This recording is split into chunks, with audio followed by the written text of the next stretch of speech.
All right, Larissa, thanks very much. We're standing by to take you live to City Hall and the mayor. Live on that breaking news story, the TTC walking out in about 20 minutes at midnight. We'll be right back.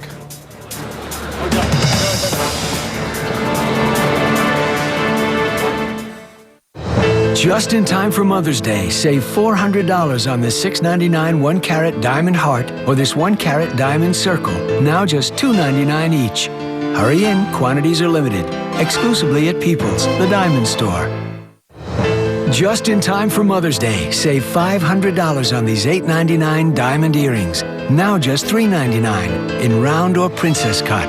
Hurry in, quantities are limited. Exclusively at People's, the Diamond Store. Wow, great lawn. Thanks to the all-in-one particle in Scott's Turf Builder. Don't you wish everything was all-in-one? Like a riding lawnmower. With a barbecue and a flat-screen TV. Setting up for the rush. Up to the line. All-in-one is the way to go. Only Scott's Turf Builder has all 3 nutrients in one particle for even distribution. No burning guaranteed.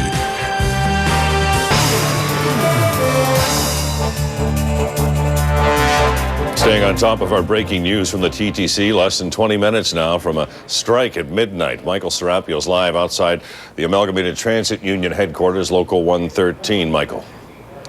Good evening, Mark. Well, as I've said, we've been standing here all night. We've been watching the union executive leave this building over the last 40, 50 minutes now, looking very tired, looking a little bit dejected, and not saying anything about their decision to strike at midnight. There was a release that was sent out, an automated message sent out by Union Chief Bob Kinnear to union members and to the media, informing us that there was going to be a strike as of midnight. Now, I can't help but think about the hundreds, possibly thousands of people out tonight who are relying on the TTC to go back home. Particularly, I'm thinking about where we are in the Clubland district, where there are hundreds of kids who are expecting to go home on the TTC tonight in the 24-hour service. It is not going to be there for them. And the reason behind that is Bob Kinnear told members he was concerned about their safety, concerned that they would be subjected to threats, possibly assault, if Torontonians were told once again that the TTC was on the verge of a strike. So rather than create that scenario, they've decided to strike right away at midnight, which is their legal right to do so. They are in a legal strike position now that 65% of the members have said no to the deal. Now, this follows a day where there's been a lot of back and forth. Our own Chris Reyes was out where transit workers were voting today. We were getting some indication that mechanical workers were not happy and maintenance workers were not happy with the deal. The deal was going to give transit workers an increase of 3% over each of the next 3 years. It also gave a guarantee to bus drivers that they would be the highest paid transit workers in the GTA if other transit authorities in the region gave pay bumps to their employees.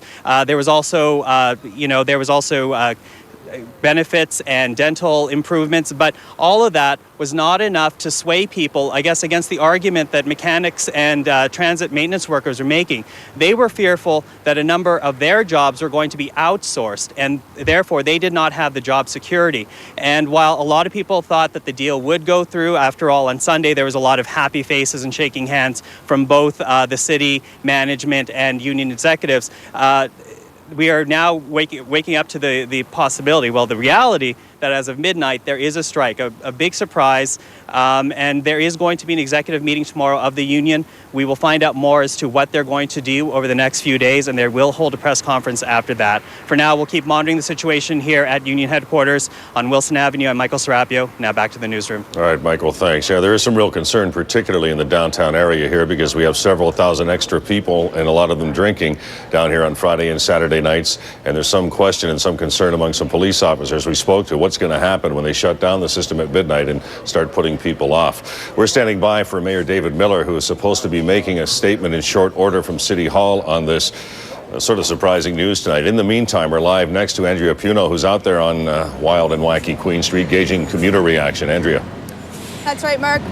Right here we have a streetcar next to us. You may not be seeing that going by shortly here. Now we're speaking to some people out here in the entertainment district who've come out on this Friday night just to have a good time tonight. They arrived here by using the TTC. Unfortunately, on your way home tonight, you will not be able to get home by bus, streetcar, or subway. Workers are walking off the job as of midnight.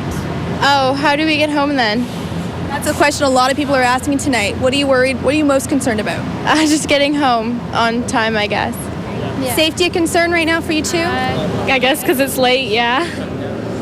Is taking a cab an option? What are you thinking right now? I know we just delivered the news to you. Yeah, I guess are they like leaving now or? As of midnight, so I guess in about 20 minutes or so on your way home, you may not be able to pick up a streetcar to get you home or a bus.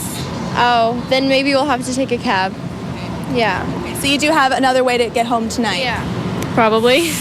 Okay, thank you very much, ladies. Now we're going to move over here and just talk to these two gentlemen. You just received word that this is going to be happening tonight. What's your reaction to this?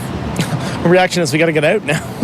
So we left the bar earlier, left the club early, had to get out, had to get the subway home. So hopefully we can get out of here ASAP and hopefully we'll get home on time. But I don't know. We'll see.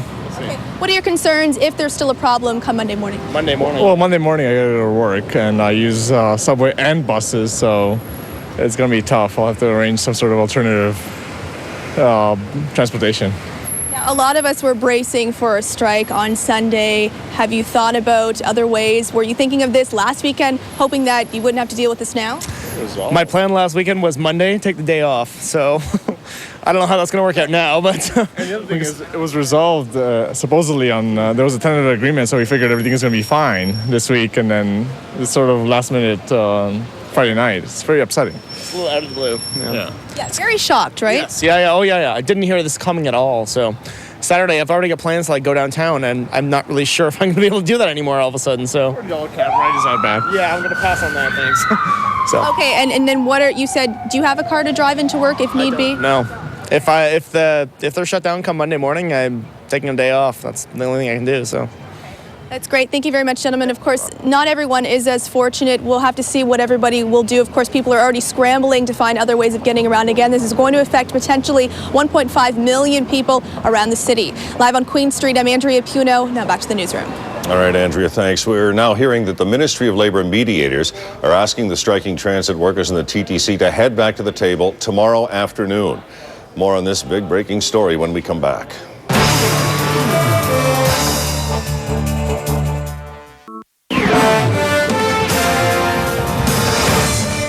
Our special extended edition of City News Tonight continues. We are 10 minutes away from a TTC strike at the midnight hour, and we'll keep you updated on all of that. But elsewhere in the city, quick work by firefighters credited with saving an elderly woman's life in a two-alarm high-rise blaze at Yonge and St. Clair. Crews quickly went in, grabbed the 84-year-old patient out and took her downstairs, and she was transported by EMS to hospital with smoke inhalation. City News assignment editor Nicole McCormick shot this video. Careless smoking is suspected of torching a living room couch in the 8th floor unit. Damage is pegged at $25,000. The victim's expected to be okay. It's almost to the point where 41 Division should think about setting up a mini station at the Scarborough Bluffs. There was another rescue today, the third in less than a week. Two dudes drinking tried climbing, but one lost his footing, tumbled down a bit and cried for his mama. He was slightly hurt. The other got out on his own, no charges. If you're running low on gas, best fill her up sooner rather than later, like in the next 10 minutes. Whether it's Spadina in Wellington, King and Strawn, or pretty much anywhere else here in Toronto, gas is running at about $1.20 a litre for regular unleaded. But price watchdog Liberal MP Dan McTagg tells City News it's on its way back up by about 2 more cents at midnight. It may not seem like it, but when you compare Toronto with other major Canadian cities, we're getting off pretty easy. Gas in Vancouver's around $1.31 per litre, Montreal at $1.35, while drivers in St. John's are paying about $1.33. And we're not paying anything for the weather. It's free, but you're not going to like all of it. Probably. Here's meteorologist Chris Potter. All right, thanks, Mark. I think the main important thing now is pretty much with the strike moving in, Monday, first day to work for a lot of people. And unfortunately, there is a big drastic turn in the weather pattern. No longer are we going to have the 20-plus degree weather. No longer are we going to have the dry and sunny weather. So it will be cooling down. And I just want to kind of point out that, you know, the news of this strike came out, and a lot of people are going downtown. Maybe they're drinking, going downtown. If you are at home, maybe you're a parent, maybe you're a friend, a roommate, get on the horn, call your friends, call your family, and say, hey, you might want to get home as soon as possible because, you know, as soon as 12 o'clock hits, you can't get home. And it's very unfortunate. It's potentially dangerous. So I just want to point that out. just for you at home.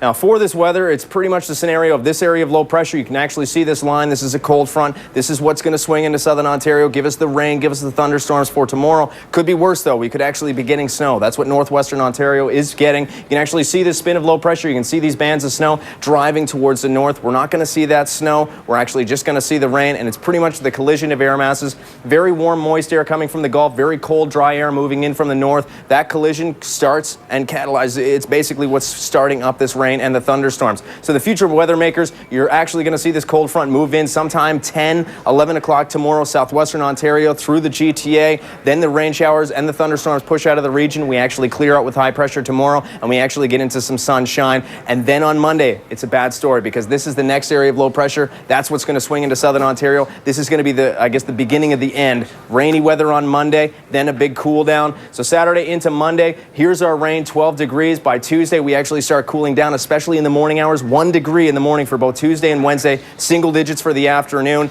And there is a slight improvement Thursday and Friday. We get back into the dry, sunny weather, but there's no real increase in the temperatures. Mark. All right. Thanks very much, Chris.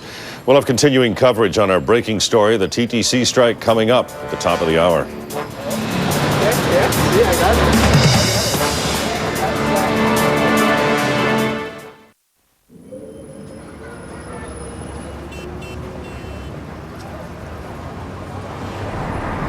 This is CityTV.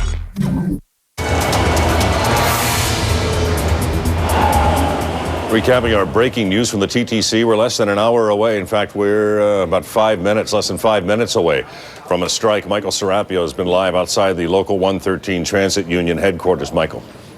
Well, Mark, as you say, we're about 5 minutes away from the strike, and already we're seeing the effects. We've seen a couple of buses drive by rather quickly, and there were a couple of passengers on the bus, but already they had stopped picking up passengers. Instead of the route number and the route name on the front, already a sign was flashing, sorry, out of service. Now, this follows what is a strike vote where 65% of TTC union members rejected the tentative deal that was reached on Sunday. As we said earlier, there were grumblings from maintenance workers throughout the day that they were unhappy with it. They were concerned about job security, concerned that their jobs would be outsourced to contractors that were not union members. It seems that other TTC employees heard that call and they have rejected it.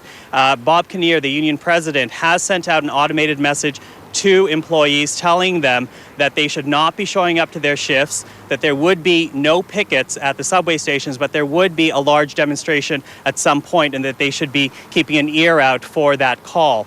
We also know that the union executive will be meeting tomorrow morning. They've informed the Ministry of Labour of the job action, and apparently they've done so because they are concerned that had they given Torontonians another heads up that a strike would be possible, the union was concerned that their members would be subjected to threats and verbal assaults if they were still working over the weekend. So in the next 5 minutes, there will be a work stoppage, no trains, no subways, no buses, which will strand a lot of the people that are out tonight who are relying on the TTC, who were under the belief that everything had been solved. And we are also getting word that the provincial mediator has asked both sides to meet again tomorrow to try to hammer out a deal. We will be following this, of course, tomorrow as the executive meets, and following every development and bring it to you as soon as they come. Live at Union headquarters on Wilson Avenue, I'm Michael Serapio. Back to the newsroom. All right, Michael, we'll wait for those next steps tomorrow. We're live to Andrea Puno, who's been out on Queen Street, gauging commuter reaction tonight with this strike now just several minutes away. Andrea. That's right, Mark. We're here with Dora and June, who took the TTC, took the subway down here earlier tonight to do some shopping, as I can see here. Now you're on your way home tonight. We have some news for you. They are going to be walking off the job, we're hearing, as of midnight, which is, it doesn't give you too much time. So where does that put you now? How are you going to get home? We're going to take the subway. But you don't have much time. No, we have to run away right now. Okay, just before you run away, I know you have to get going. Are there any concerns if for some reason you can't get on the subway tonight? Oh my God, well, I don't know. I guess that maybe the only way that we can get like home, if Yes, it's just the only way.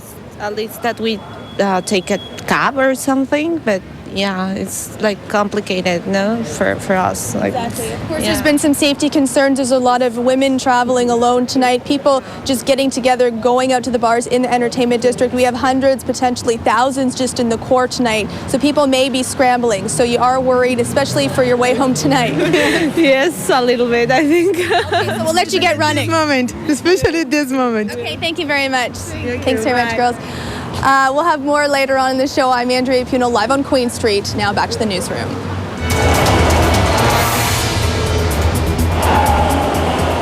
A follow-up tonight on that devastating fire that wrecked a whole block of buildings on Queen Street West 2 months back. Earlier, Andrea Puno was with one burned-out business, Duke Cycle. It's getting hit hard again.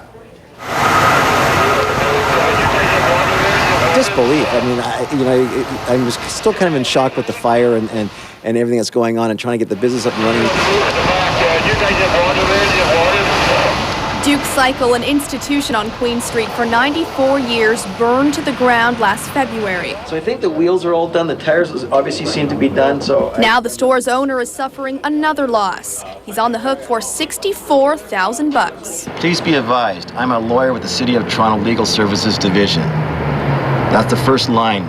The city sent Gary Duke the letter ordering him to pay both demolition and cleanup costs, and he only has 21 days to send in the check.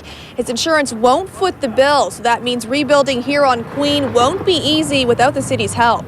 No explanation. It's not fair to me. It's not fair to the City of Toronto. It's not fair to even my insurance company, which is, a whole nother issue. Do you think this is poor taste on the city's part in the way it's handled this? I think it's bad bedside manner. Bad manners may be one thing, but the city sending business owners the bill is nothing new. The city is not in the business of providing free demolition service to people whose buildings burn down. This is a great tragedy, but there are appropriate public policy reasons when somebody owns private property. Duke hopes to permanently move the business back onto Queen Street within the next couple of years. Andrea Puno, City News Tonight. The city's greenest citizens were honored tonight at the 2008 Green Toronto Awards. Mayor David Miller and Deputy Mayor Joe Pantalone, in happier times, handed out the awards to the people who are helping keep the city clean and green. Toronto Community Housing picked up the Bob Hunter Environmental Achievement Award. That's in honor of our late City News ecology specialist. Bob was somebody who never lost faith in a positive outcome about our planet. And those are the types of voices we need, and to have this type of award carry that message forward is huge. Tonight's winners were given $5,000 each to donate to the environmental cause of their choice. Political superstar Bill Clinton rolled into the Green Living Show today, complete with a Secret Service convoy.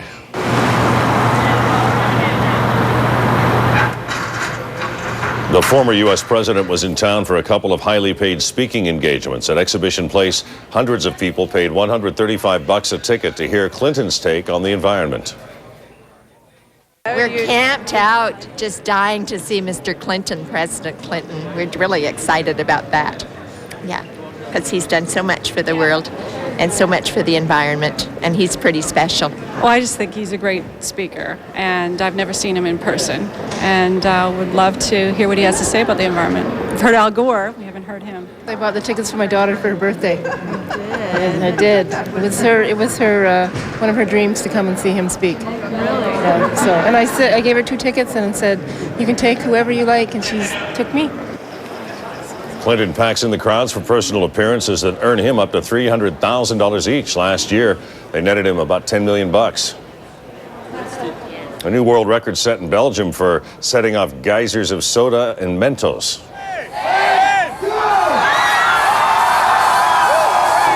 Those are 1,360 fountains spewing simultaneously, beating the old record of 973 set last year in Missouri. The mixing of soda and Mentos was popularized on YouTube. The folks in Belgium hope to get a mention from the Guinness World Record folks. Mayor David Miller's news conference is underway, but it can't be broadcast live at the moment. This is not confirmed, but we're hearing that the two sides in the dispute will be sitting down at 1 o'clock tomorrow with the provincial mediator. The mediator had asked for that. Whether that forces a quick end to this strike isn't immediately known. Mayor Miller is apparently angry, and he's apparently also going to ask for back-to-work legislation as soon as possible.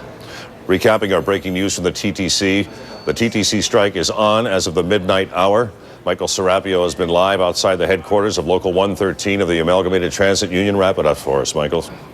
Well, Mark, it has been quite the night. 65% of union employees have rejected the tentative deal that was struck last Sunday. Apparently, the 3% increase over the next 3 years was not enough to overshadow concerns over job security, concerns that was raised by maintenance workers fearful that their jobs were going to be outsourced. So, and this, as we said, at midnight, the strike is on. We've seen a number of buses speeding by. It looks like the work stoppage has begun. We've also heard of some reports of people asking for their money back on the subways. We will monitor the situation as it happens. Back to you. All right, Michael, thanks very much. City News will be your source for updates on the TTC strike story. You can watch for updates throughout the day tomorrow on CityTV, which is Channel 7 in most areas. Then we'll have an expanded edition of City News at 6 tomorrow. And if the strike is continuing on Monday, you can watch for an extra early edition of Breakfast Television starting at 5 a.m. Get home safe, everyone. Have a good weekend.